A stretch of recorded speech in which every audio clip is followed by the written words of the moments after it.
And I would like to thank him in advance if he was able to get Joshua Gattis to get on the nearest plane out of Fort Lauderdale and land in Iowa, where I think he would have, again, I've said plenty of times, Penn State, but Franklin ain't giving up that job. He would do really well there.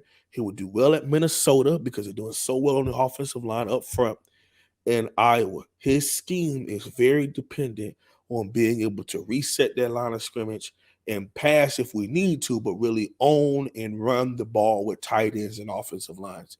And Miami is still at least a year away from being able to do that.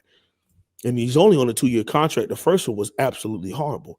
So this year, hey man, sign that contract to Iowa, go blow guys off the ball, and beat the Cyclones to open up the season. You'll be all right.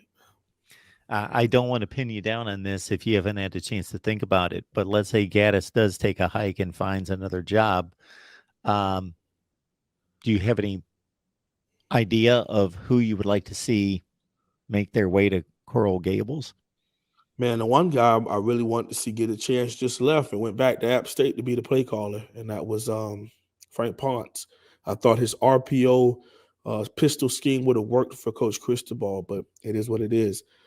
Ken Dorsey did not get the job with the Carolina Panthers. They went with Frank Reich, former Indianapolis Colts quarterback, former Indianapolis Colts head coach, and former quarterbacks coach of the Philadelphia Eagles when my buddy Carson Wentz was the starting quarterback there.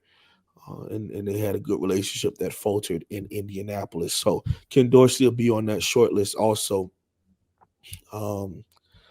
And because to be honest with you, Mark, I want to be able to have somebody that's going to work with Coach Cristobal, not against him. And then we're back in the same situation where it doesn't click. So I think Kenny would do very well there. I think Arroyo, I don't know Coach Arroyo's first name, but he was the offensive coordinator the first 2 seasons of 18 and 19, the first 2 years under Coach Cristobal in Oregon, and he was the offensive coordinator for Justin Herbert, and they did very well. He left to take the job at UNLV, recently was let go, so now he doesn't have a job. So I think that would also make a lot of sense. They've had success together. They've won 10 games together. They won Rose Bowl together. They put a first-round draft pick out there together, and their scheme is very pistol and run-heavy, featuring receivers and tight ends off of play action, which is what Coach Cristobal wants.